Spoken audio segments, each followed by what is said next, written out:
Good evening, YouTube. This is the Atheist Chef. And unless you've been living under a rock, you have heard about the Darren Wilson and Michael Brown case.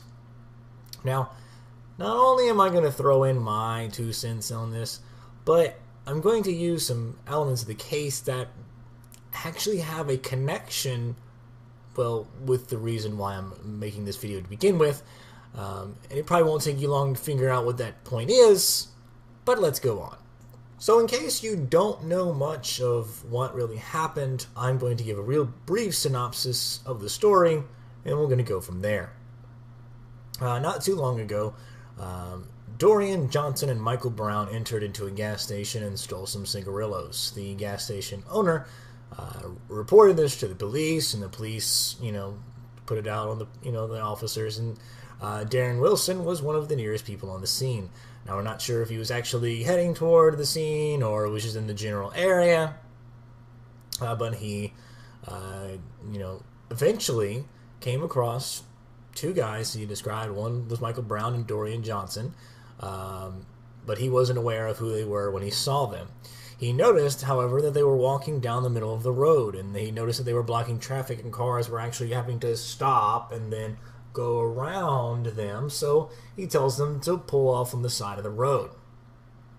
So he drives away, and then as he looks, he realizes who he's been dealing with. He realizes that the description of the Michael Brown and Dorian Johnson as in having a ball cap and a certain type, I think he has some sandals on and stuff like that. He realized it as he was pulling away, so he backed up and pulled up right next to him.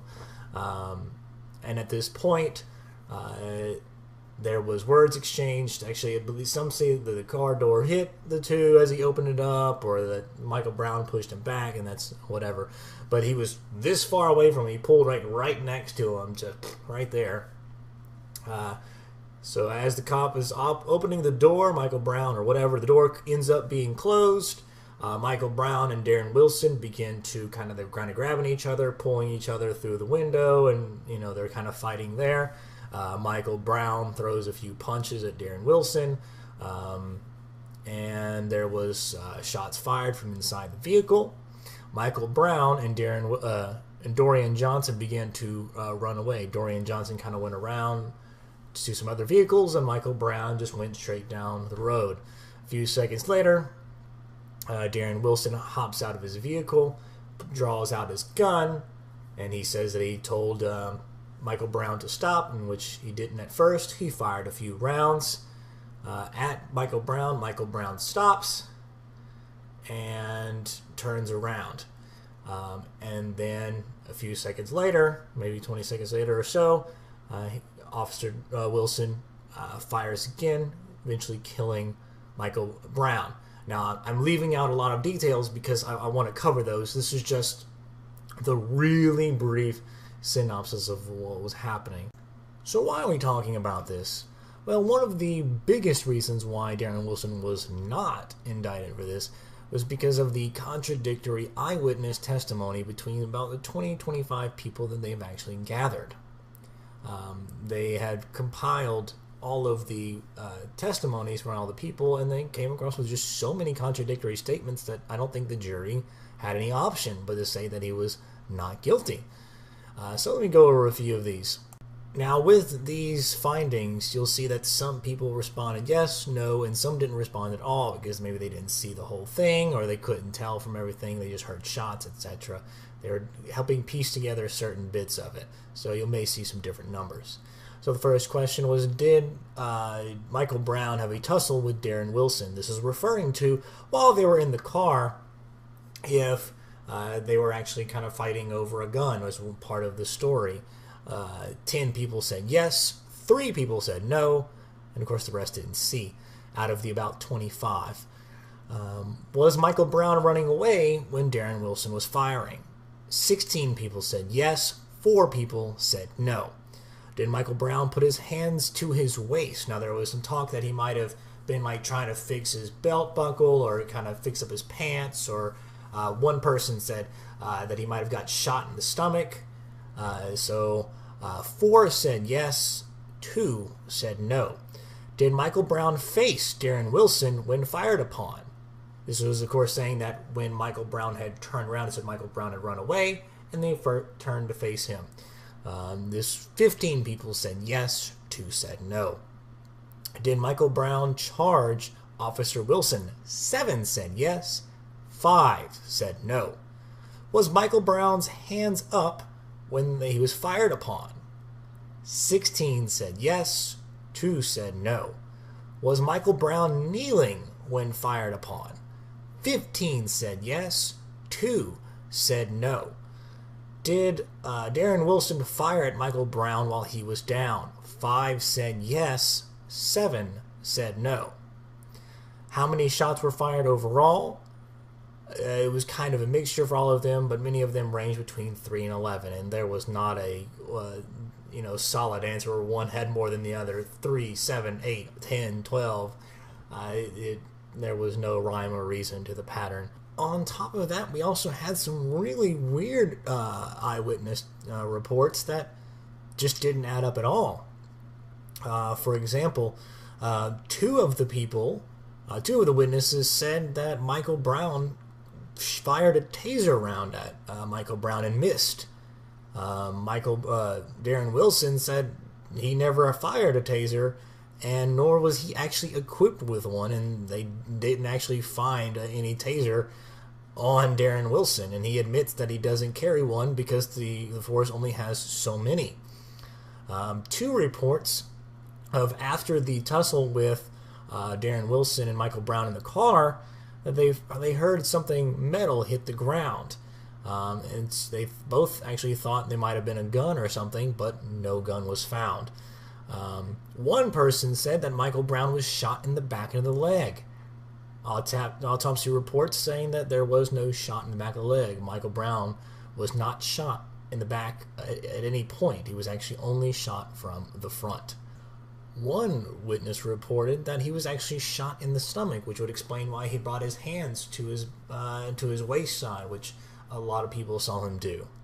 But again, the autopsy report did not show any bullet wounds near the stomach. They were all near his hand, in his lower arm, but not in his stomach. Now, that actually is just having to deal with the outside people. But what about the ones that are really up close? The Dorian Johnson and Darren Wilson. What was their testimony? What did they say happened? Now, Dorian Johnson, of course, had his testimony as well, and his story comports with most of what was actually said. Now, he does try to say that in the tussle, Michael Brown's head was never inside the car, as if he was pulled through the window or anything like that. But even some of the people in the eyewitness that were eyewitnesses said, oh yeah, there was points in which they were going back and forth, head in and head out. Johnson, the guy that was right there, according to the story, he was just to the right of Michael Brown, just a foot away from him, said that Michael Brown was shot in the chest. But he wasn't. He was actually shot in the hand. This was during that tussle. Then Johnson also said that Darren Wilson did not tell them to freeze or stop. Now, of course, Darren Wilson would care to disagree and say that, of course, he told Michael Brown to stop moving in order to freeze or to get down on the ground. One witness said that he did tell him to stop, but he never said get on the ground. He just told him to stop moving because he was afraid that Michael Brown was starting to charge him. So, in short, and as you've probably already gathered, is that this eyewitness testimony from all of these people, even including the Darren Wilson and Dorian Johnson that were right there, that saw the things take place, they all seem to tell different stories, little small minor details that are quite crucial to the case, just completely different. Was there any fighting? No, there wasn't. Yes, there was. Was he shot in the back? Yes, he was. No, he wasn't. Was he shot in the leg? Yes, he was. No, he wasn't. Was he charging? Yes, he was. No, he wasn't. So many little bits of details that if, it should have been quite clear what happened. So why are they so different? With things like confirmation bias and prejudice and hate, We see this between the Ferguson police force and the residents, and then the residents to the Ferguson police force. There can be all sorts of, vitriol and bias towards each other, and that has led to people lying and making up things in support of Darren Wilson and in support of Michael Brown, making up details that didn't really happen, or people willing to be an eyewitness testimony when they actually had never seen it, and they had to get their testimonies removed from the court. And we also have the kind of shock that can happen to people when they're in such a situation like this. Dorian Johnson was, if you read his transcription of his testimony, you see that he was in good shock for the most of it, and a lot of times he just sat there scared and didn't know what to do, and he wasn't thinking clearly, etc., etc. It can lead to people not really being able to fully pay attention, or having a tunnel vision, not catching all the details, or missing important ones. And then you have people like Darren Wilson, that maybe he's not all that innocent either. I mean, being he's the cop that just killed somebody, he can be playing in his mind over and over and over the situation, and to make a justification for why he shot, he could skew some things toward his favor. I mean, you can even see it in the way that he talked. He said that Michael Brown gave him a look that was like he was demonic, and stuff like that. You can't sometimes tell from these testimonies if they're really being as objective as they should be, and it's obvious that they aren't. It's just, you can see this from the contradictions between all the reports of the eyewitness testimonies. So what's the point? Why am I saying all this? Well, if we look at the Bible and we hear from Christians about the supposed first-hand eyewitness accounts about Jesus' death and resurrection and his return and his appearance of the 500 people, and they say these are first-hand accounts. But we look at the Gospels and we see the differences, and we see little details, differ, and we see contradictions at certain points, and we see just things that just don't add up. But yet, oh no, these are first-hand accounts. These are true. They wouldn't have a reason to lie, and they wouldn't be able to make it up, etc. But with just the Darren Wilson and Michael Brown case alone, you put in bias or just anything towards a case, and you can make up a story, you can make up elements to a story all you want, and you just say it's the first-hand account. I saw it myself. Especially if people are wanting to believe you, they're going to believe you. So, and that's not just this Darren Wilson case. This is everywhere. We see all kinds of people lying on their first-hand accounts, or just completely wrong, such as aliens and all this kind of different stuff as well.